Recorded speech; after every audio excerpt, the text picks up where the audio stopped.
Hello, good morning students. अभी हम लोग 10th क्लास केमिस्ट्री चल रही है हमारी, पढ़ रहे हैं उसको।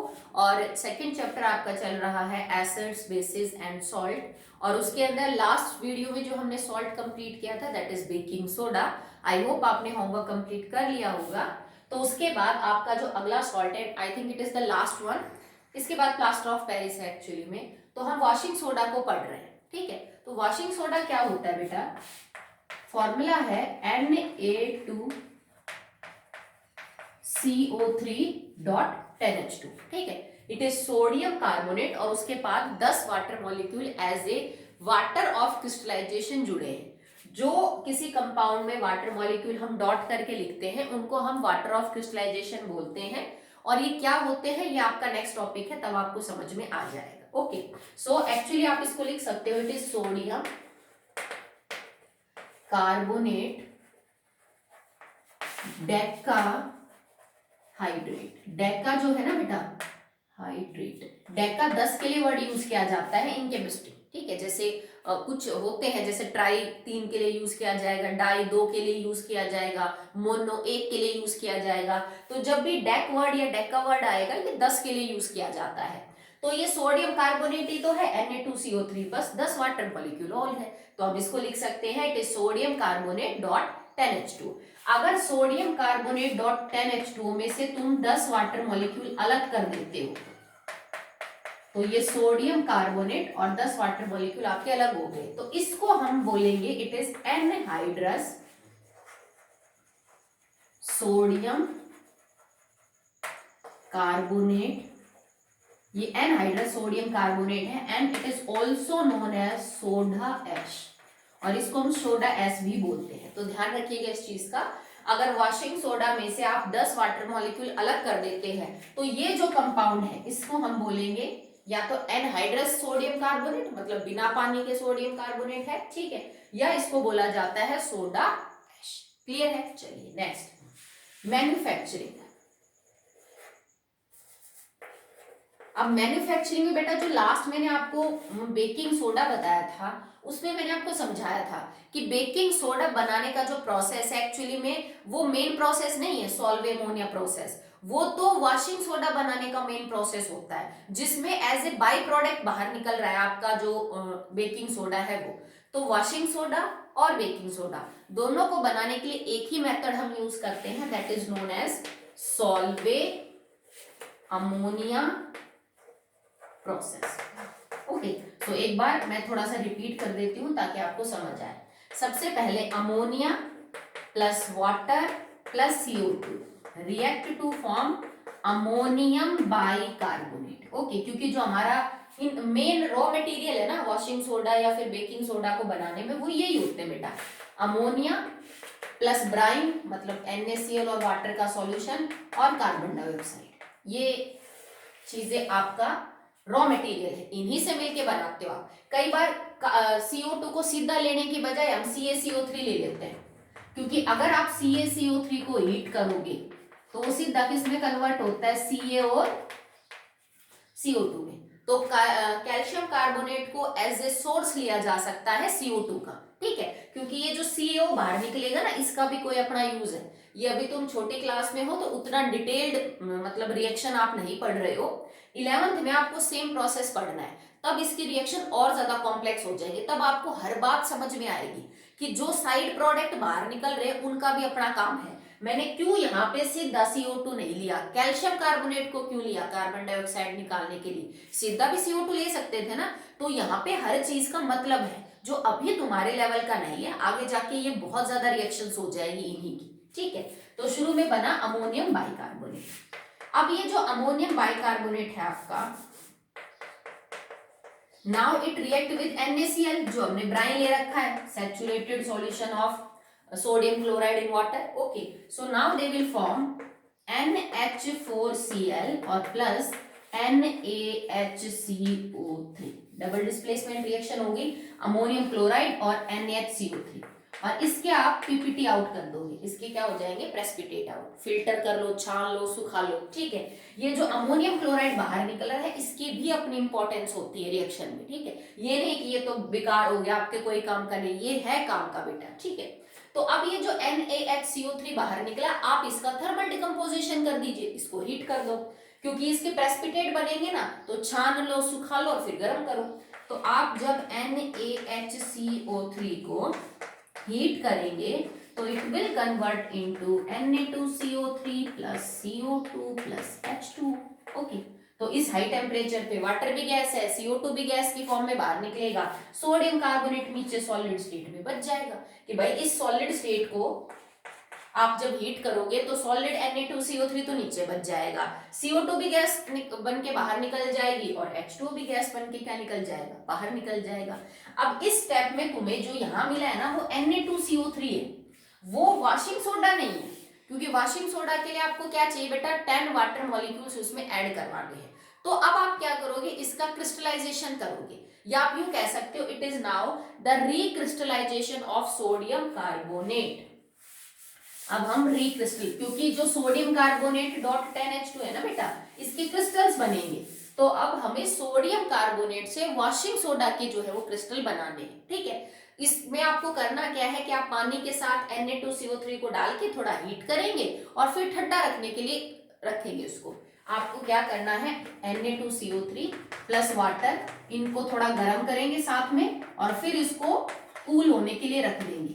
इतना गर्म करना है कि जो आपने सॉल्यूशन लिया हो उसका उड़ उड़ के आधे से ज्यादा खत्म हो जाए, और फिर इसको लगभग पूरी रात के लिए ठंडा होने के लिए रख देंगे। जब आप ठंडा होने के लिए रखोगे तो आपको क्रिस्टल्स मिलेंगे, अगली सुबह आपको क्रिस्टल्स ऑफ वॉशिंग सोडा देखने को मिलेंगे, ठीक है।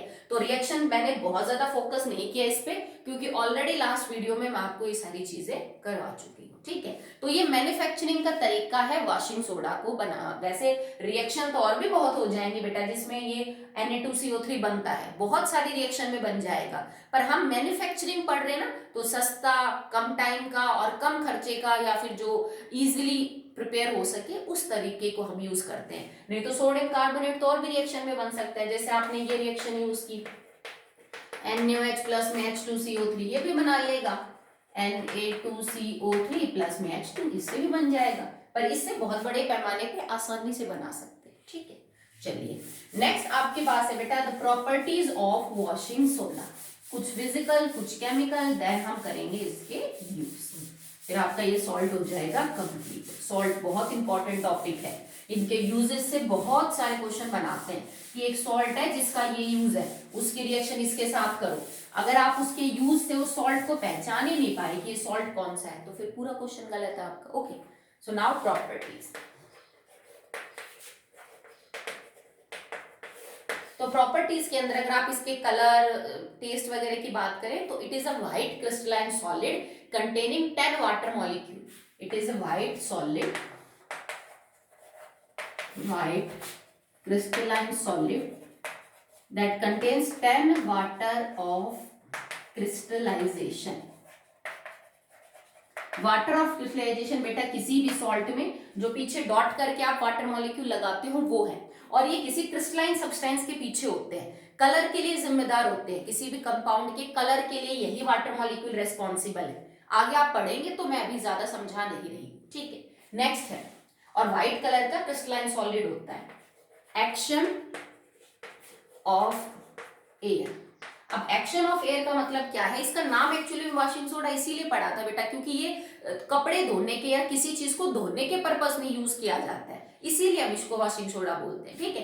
एक्शन ऑफ एयर का मतलब क्या है कि अगर आपने वॉशिंग सोडा को हवा में खुला छोड़ दिया तो क्या होगा, तो हवा में छोड़ने पे ये अपने अंदर से 10 वाटर मॉलिक्यूल में से 9 तो रिलीज कर देगा, बस एक अपने साथ रखेगा Na2CO3.H2O और 9 वाटर मॉलिक्यूल बाहर, मतलब ऑन एयर, हीट वगैरह कुछ नहीं करना आपको। अगर आपने हवा में इसको खुला छोड़ा तो ये अपने 9 वाटर मॉलिक्यूल रिलीज करेगा और अपने साथ खाली क्या रखेगा, एक, ठीक है। और अब ये बन जाएगा sodium carbonate monohydrate. Now it becomes sodium carbonate monohydrate, separate, ठीक है, और 9 वाटर मॉलिक्यूल इसके क्या हो जाएंगे बेटा, बाहर, ठीक है। नेक्स्ट है सॉल्युबिलिटी इन वाटर, क्या पानी में सॉल्युबल होगा, सॉल्युबिलिटी इन वाटर। अब अगर आप इस कंपाउंड को चेक करो तो ये एक एसिड दैट इज H2CO3 और एक बेस NaOH, इनसे मिलके बना है। एक स्ट्रॉन्ग एसिड सॉरी बेस और एक वीक एसिड से मिलके बना है। अगर कोई कमजोर एसिड और स्ट्रॉन्ग बेस आपस में मिलके सॉल्ट बनाए तो उस सॉल्ट का नेचर क्या होगा, बेसिक, ओके। तो जब आप इस टाइप के सॉल्ट को पानी में डिसॉल्व करोगे तो जिस एसिड और बेस से मिलके वो बना है वो बाहर कर देगा, सॉल्ट की हाइड्रोलिसिस हो जाएगी। सो Na2CO3 प्लस H2, अब मैं डॉट 10H2 नहीं लिख रही क्योंकि पानी में पानी मिक्स हो जाएगा, ठीक है। It will form NaOH and H2CO3, क्योंकि डॉट 10H2 लिखोगे तो मिक्स हो जाने हैं। तो ये बना एक स्ट्रॉन्ग बेस, ये बना एक वीक एसिड, तो medium of the solution will be basic and pH is more than 7। तो जब आप सोडियम कार्बोनेट या वॉशिंग सोडा को पानी में डिसॉल्व करोगे तो सॉल्यूशन का pH 7 से ज्यादा होगा। क्यों? क्योंकि ये एक ऐसा सॉल्ट है जो एक स्ट्रॉन्ग बेस और वीक एसिड से मिलके बना है, मतलब OH negative ion is more than H positive ion. ये एसिड जितनी H पॉजिटिव आयन देगा उससे कहीं ज्यादा होंगे OH नेगेटिव आयन सॉल्यूशन में, दैट्स व्हाई कि मीडियम होगा बेसिक। और अगर आप pH की बात करें तो वॉशिंग सोडा का जो एक्वस सॉल्यूशन है पानी के साथ उसका pH 7 से क्या होगा, ज्यादा, ओके। चलिए आगे देखिए। Now the next is how it behave on heating. तो आप अगर गर्म करते हो तो एक्शन ऑफ हीट क्या होगा, एक्शन ऑफ हीट। तो अगर मैं वॉशिंग सोडा को गर्म करूं तो बेटा ये अपने 10 के 10 वाटर मॉलिक्यूल जो है ना वो रिलीज कर देता है and now it becomes anhydrous sodium carbonate, okay, जिसको हमने सोडा ऐश भी बोला था, बताया था मैंने, ठीक है। तो जब आप हीट करोगे, स्ट्रांगली हीट करोगे तो वॉशिंग सोडा अपने 10 वाटर मॉलिक्यूल रिलीज कर देता है, ठीक है, और ये बाहर चले जाएंगे वेपर की फॉर्म में और नीचे बचेगा सिर्फ सोडियम कार्बोनेट, जिसको आप एनहाइड्रस सोडियम कार्बोनेट या फिर सोडा ऐश बोल सकते हो। बट ये जो सोडियम कार्बोनेट है ये बहुत स्टेबल है और यूजुअली हीट करने पे डिकम्पोज नहीं होता, ठीक है। अब ये देख आप बहुत ज्यादा गर्म करोगे तो बेटा हो ही जाएगा, हर कंपाउंड का कोई टेम्परेचर है जिस तक वो बर्दाश्त कर सकता है, पर यूजुअली Na2CO3 एक स्टेबल कंपाउंड है और वो गर्म करने पे टूटता नहीं है, ठीक है। नेक्स्ट है रिएक्शन विद एसिड्स। अब अभी मैंने समझाया क्योंकि ये जो सॉल्ट है ना इसका नेचर बेसिक है, एक स्ट्रॉन्ग बेस का बना हुआ है, तो बेसिक होने के नाते ये एसिड्स के साथ रिएक्शन करेगा to form salt and water. तो अगर Na2CO3, अब मैं पानी नहीं लिख रही क्योंकि हम सॉल्यूशंस की रिएक्शन करवाते हैं ना, सोडियम कार्बोनेट का सॉल्यूशन, HCl का सॉल्यूशन, तो पानी तो उनमें है ही। Na2CO3 सॉल्यूशन एक्वस कंडीशन में प्लस में HCl एक्वस कंडीशन में, ठीक है। तो बनेगा क्या, NaCl H2O एंड CO2। भाई सॉल्ट और वाटर तो बनना ही बनना है, पर क्योंकि कार्बोनेट है ना तो कार्बोनेट के केस में क्या हो जाएगा, आपका जो CO2 है वो और बाहर निकल जाएगा। आप चाहो तो इस इक्वेशन में इसको सॉलिड स्टेट में भी यूज कर लो, नो प्रॉब्लम एट ऑल। आप सोडियम कार्बोनेट सॉलिड स्टेट में भी डाल सकते हैं। अगर मैं रिएक्शन करवाती Na2CO3 की H2SO4 के साथ तो क्या बनता, Na2SO4 plus H2O plus CO। अब आप इस रिएक्शन को चाहे acid react with basic salt neutralization की तरह देख लीजिए, नहीं तो यूं सोच लो कि जब एक स्ट्रॉन्ग एसिड सामने आया तो सॉल्ट के अंदर जो कमजोर एसिड था वो बाहर हो गया, because H2CO2 will form carbonic acid H2CO3 और स्ट्रॉन्ग एसिड ने अपना क्या बना लिया, सॉल्ट बना लिया। So these are the chemical reactions of washing soda, okay. अब बात करते हैं about the use are still very important, आप उनको बिल्कुल भी इग्नोर नहीं कर सकते हैं। सॉल्ट के यूज, एसिड्स के यूज, बेसिस के यूज, ये तो बहुत ही जरूरी है, इनसे बहुत क्वेश्चन मिलेंगे आपको आपके बुक में और सैंपल पेपर में। तो बात करते हैं यूज ऑफ Na2CO3.10H2, ठीक है। तो पहला यूज क्या है, it is used in the manufacturing of glass. आप इससे कांच, साबुन, पेपर ये बना सकते हो, या फिर आप इसे और भी बहुत चीजें जैसे NaOH KOH ये जो चीजें हैं वो भी बना सकते हो। तो कांच, पेपर, पेंट, इन चीजों को बनाने में हम वॉशिंग सोडा को जो है वो यूज करते हैं। दूसरा मेन काम जो इसका है वो तो लॉन्ड्री में है, जैसे भाई कपड़े धोने में, बाकी चीजों को धोने में तो आप इसको यूज करते ही करते हो, तभी तो इसका नाम पड़ गया वॉशिंग सोडा। तो ये वॉशिंग पर्पस के अंदर भी क्या किया जाता है, यूज किया जाता है। थर्ड जो इसका इंपॉर्टेंट यूज है is it is used to remove hardness of water. It is used to remove hardness of water. अब पानी हार्ड कब होता है, सख्त से मेरा मतलब ये नहीं कि वो सॉलिड है बेटा, पानी जो है ना वो दो टाइप का होता है। Water is of two type, soft and hard. और वॉशिंग सोडा पानी की हार्डनेस को दूर करने में यूज करते हैं। तो पानी सॉफ्ट और हार्ड का होता है, आपने हम लोकल लैंग्वेज में बात नहीं करते, उस कुएं का पानी तो खराब है, उस जगह के जो समरसिबल का पानी वो तो खराब है, उसमें तो कपड़े अच्छे नहीं धुलते, वो तो पीने में खराब है, वो तो जहां पे भी गिरता है हर जगह व्हाइट व्हाइट सॉल्ट आ जाता है। तो वही होता है पानी हार्ड और सॉफ्ट। किसी कुएं का पानी बहुत मीठा है, वो फसल के लिए भी बहुत अच्छा है, उसमें कपड़े भी बहुत अच्छे धुलते हैं, और किसी का खराब होता है। तो वो जो हम बोल देते हैं ना खारा पानी है या खराब है, वो हार्ड वाटर है, और जो अच्छा पानी है उसको हम सॉफ्ट वाटर बोलते हैं। अब पानी हार्ड और सॉफ्ट कब होता है, अगर पानी में कुछ केमिकल्स मौजूद है, 6 केमिकल्स होते हैं, अगर वो 6 कंपाउंड मौजूद है पानी में तो आपका पानी हार्ड है, अगर वो नहीं है तो पानी सॉफ्ट है। और वो कौन कौन से कंपाउंड है, CaCl2 और MgCl2, CaSO4 MgSO4 और CaHCO3 और MgHCO3। इन 6 कंपाउंड्स की वजह से आपका पानी हार्ड है। ये 6 मौजूद हो सकते हैं, इनमें से कोई एक भी मौजूद है, 2 है, 3 है, 4 है, जितने भी है, मतलब एटलीस्ट 1 एंड मैक्सिमम 6 अगर प्रेजेंट है तो आपका पानी हार्ड है। तो मतलब कंपाउंड्स में कॉमन चीज क्या है, या तो ये कैल्शियम और मैग्नीशियम के क्लोराइड होंगी, या कैल्शियम और मैग्नीशियम के सल्फेट होंगे, या कैल्शियम और मैग्नीशियम के बाइकार्बोनेट होंगे। ओके, अब जो पानी की हार्डनेस है ना बेटा, वो भी दो टाइप की होती है। हार्डनेस एक होती है परमानेंट और एक होती है टेम्परेरी। परमानेंट और टेम्परेरी से मेरा क्या मतलब है, परमानेंट हार्डनेस को दूर करने के लिए आपको अच्छी खासी रिएक्शंस करनी पड़ती है, मतलब टाइम देना पड़ेगा, प्रोसेस होगा तब वो दूर होगी। टेम्परेरी हार्डनेस सिर्फ बॉईल करने से दूर हो जाती है, मतलब अगर आपको पानी में से इस हार्डनेस को दूर करना है तो आप पानी को उबाल लो, बस बात खत्म। तभी तो आजकल तो आपके पास आरओ है, पर पहले बोलते थे ना कि अगर कोई पेशेंट है, बीमार है, तो उसको पानी को उबाल के ठंडा करके फिर पीने को दो, ताकि उसको जो पानी है वो उसको अच्छा लगे, मतलब उसमें इम्प्योरिटीज कम हो। तो वो बॉइलिंग करने से आप ये हार्डनेस दूर कर देते थे। आजकल तो आरओ वगैरह है तो उतनी जरूरत पड़ती नहीं है। तो टेम्परेरी हार्डनेस को दूर करने के लिए सिर्फ पानी को उबालो, बात खत्म। पर जो परमानेंट हार्डनेस है ना, उसको दूर करने के लिए आपको कुछ रिएक्शंस करनी पड़ती है, जहां वॉशिंग सोडा हेल्प करेगा। ओके, और इन 6 कंपाउंड में से अगर पानी में इन दोनों में से कुछ मौजूद है, इन दोनों, ये दोनों है या दोनों में से कोई एक है, मतलब सिर्फ ये ओनली दीज टू, अगर तुम्हारे पानी में इन दोनों में से कोई एक या दोनों मौजूद हैं, then water is temporary hard, तो उस पानी को टेम्परेरी हार्ड बोलते हैं। इन चारों में से कुछ भी कंपाउंड है, चारों है, 3 है, 2 है, 1 है, तो पानी को परमानेंट हार्ड बोलते हैं। अगर पानी में ये भी मौजूद है और इनमें से भी कुछ हो गया तो भी पानी परमानेंट हार्ड है, ठीक है। तो उस परमानेंट हार्डनेस को दूर करने के लिए वॉशिंग सोडा हेल्प करेगा, ठीक है। तुम्हारा पानी हार्ड इसलिए है क्योंकि उसमें ये कंपाउंड है।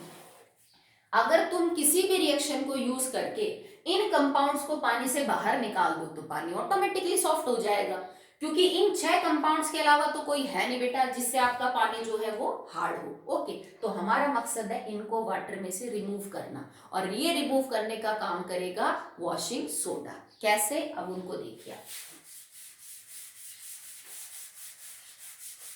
ठीक है, आप इसके रिएक्शन करवा दीजिए, बस उस पानी की रिएक्शन वॉशिंग सोडा के साथ करवा दीजिए। मान लीजिए पानी में CaCl2 है, तो CaCl2 react with Na2CO3 to form NaCl and plus में CaCO3।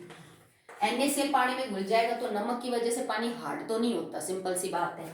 ये जो कैल्शियम कार्बोनेट आपको मिलेगा ना, ये प्रेसिपिटेट आउट हो जाता है, ये आपको सॉलिड स्टेट में मिलेगा। मतलब तुम्हारे पानी में CaCl2 है, वो हार्ड है, तुमने ऊपर से वॉशिंग सोडा डाला, उसने नमक और कैल्शियम कार्बोनेट बना लिया, नमक पानी में घुल गया, नो प्रॉब्लम, बट जो कैल्शियम कार्बोनेट है ना वो नीचे बैठ गया, आप इस पानी को फिल्टर कर लो, सिंपल, प्रॉब्लम दूर हो गई, कैल्शियम भी बाहर हो गया पानी से तो हार्डनेस चली गई। अगर ये चीज MgCl2 होती तो क्या बन जाता, वन सेकेंड, हाँ, NaCl, अब प्लस में MgCO3 बाहर हो जाता, ठीक है, सेम पानी में घुल जाता, इसके भी प्रेसिपिटेट आउट हो जाते, नो प्रॉब्लम, दूर, जब मैग्नीशियम और कैल्शियम ही मेन जड़ थे हार्डनेस की, वही जब दूर हो रहे हैं, उन्हीं के जब पीपीटी बन रहे हैं तो पानी सॉफ्ट ही बचा। नेक्स्ट, अगर CaSO4 रिएक्ट विद Na2CO3 तो it will form CaCO3 plus Na2SO4। अब Na2SO4 एक आयनिक सॉल्ट है तो ये तो पानी में घुल जाएगा, इसके फिर पीपीटी बन जाएंगे, फिर तुम्हारा कैल्शियम पानी से बाहर। अगर ये होता MgSO4, it react with sodium carbonate to form MgCO3 and plus Na2SO4, ये वही पानी में घुल जाता, इसके फिर पीपीटी बन जाते।